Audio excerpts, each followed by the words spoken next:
Hello there, in this video we are going to take a look at this giant spider's rig. But before that, don't forget to like and subscribe. Alright, so if you got this Blender file, this is basically how you're gonna have it. And this is the defaults.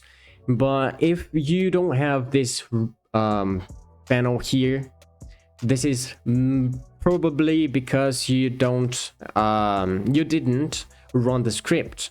So for that, we're gonna have to come here to the scripting tab, and then we're gonna see this huge script you don't have to worry about. We simply need to come here and press this play button. And also, if you want to do this automatically every time that you open Blender, don't forget to come here to text and also toggle on this register. Well, with that, we should have this panel here just fine. All right. So one thing that we're gonna see is that it starts with this bone collections part, which is responsible for the visibility of the bones. So for example, we have the root and the body like that. And as you can see, the root is responsible for the whole movement of the body. And then we have this one, which is the control body that's going to control the entire body up here like that. So we can rotate, we can scale, and we can also move. And we also have these other bones throughout the body. And so for example, this one for the pelvis, we have this other one here for the head part and torso. And these bones, so you can also move them, so and scale if you feel like it. And we also have these middle ones that we can move, rotate, scale. And this one here at the tip of the butt, let's say, this one can only move because it's only a target for the bone that's located around this area. All right, and we also have here the head. Now we can move like this. We can also move it like this. So it's pretty nice. It gives really cool results. For the mouth, I wouldn't suggest you just rotating it in the x-axis like this. It doesn't give you a nice result just by rotating, but you can. But one thing that I would advise you to do is to use the location, which gives pretty nice results. These are the ones. They are pretty simple. They are just your simple FK bones, as you can see. So simply FK bones, so nothing fancy about those. Now for the legs, we have two chains of legs. We have the FK chain and the IK chain. And the one that we are seeing right now is the IK chains. That's why we see these controllers down here. So just like any IK chain, we have the target, and that we can move to get the leg posed as we want. And if we want to change it to FK, let's change it. Let's bring these ones here up, and let's turn these ones here off. We can come here and rotate it, but we don't see anything happening, and that's mainly because we have to change it in this IK-FK panel. So everything is set to 0, as you can see, and this basically means that everything is set up to use the IK. So if we want to use FK, we're gonna have to come and put it all to 1, just like that. And now we are gonna be able to rotate and move the leg just like a normal FK chain. So nothing fancy about the FK chain, that's basically it.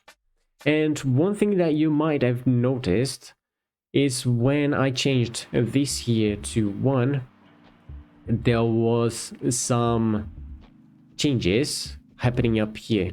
So for example, if I bring this one to 0, as you can see, this one here is now turned off and this one is turned on. And this is mainly because this panel comes with a automatic switching of visibility from FK and IK. So if you're not using IK, well, actually, if you're not using FK, then we're not gonna see the FK bones. We're gonna see the IK ones. And the same thing happens here. If we are using FK, we're not gonna see the IK bones. So I'm gonna put these back to IK, so we can see that all the IK collections now, they are turned on. All right, so going to the next one, we have this isolate rotation panel. We're gonna go back to the mask later. So the isolate rotation panel, to be a little bit easier to see what's happening, I'm gonna put everyone here to FK. And now I'm gonna get the body bone, bring it up, and also rotate. And as you can see, the legs, they kept the same orientation that they had before. So this is basically what the isolate rotation does. So if we wanted to follow the body rotation, we simply come here and put them to 1. And as you can see, now it follows just fine.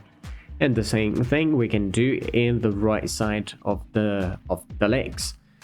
So that's basically it. That's how it works.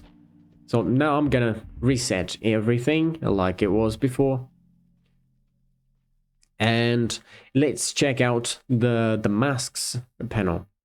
This one is pretty simple. If you want to focus on a particular part of the body, in this case, one of the legs or the body itself, we can mask out the other parts that we don't want to see. So for example, I want to see the body, the central part of the spider, and then I can simply come here and toggle these masks on.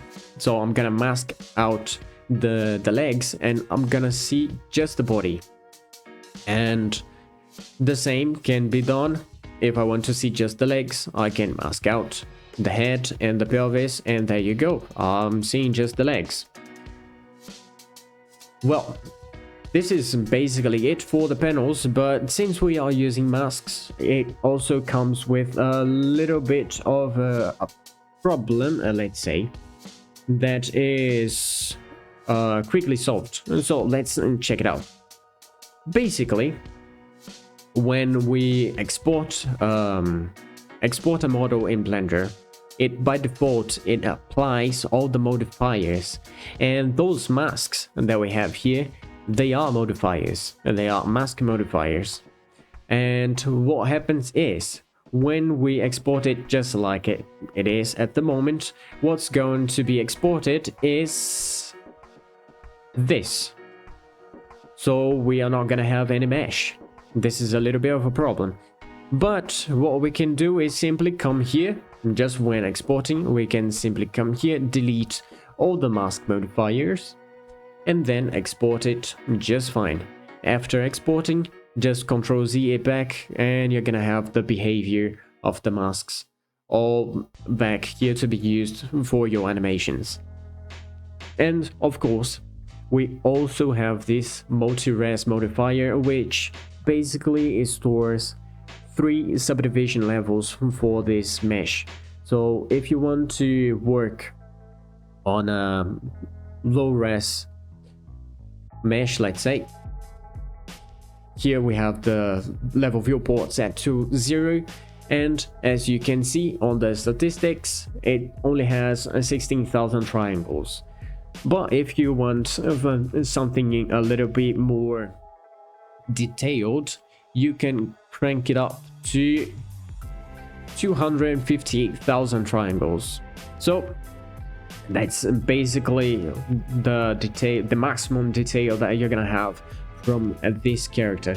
And if you want to export this level of detail, for example, you just need to keep this level of import to the subdivision level that you want, and again, don't forget to delete the masks, export like you normally would, and that's it. So this way we have all the things for this character explained, let's say. And well, that's basically it. And if you are interested in knowing how to make your own custom panel for your own rigs, we are working on a tutorial on how to make it. So if you want to take a look at that, don't forget to subscribe. And also, if you got all the way here and you liked what you saw, don't forget to like. And if you don't have this character and you would like to try it out and play around, use on your game animations, this is going to be available in the link down in the description. So well, that's it for this video, and I'll see you in the next one. Bye.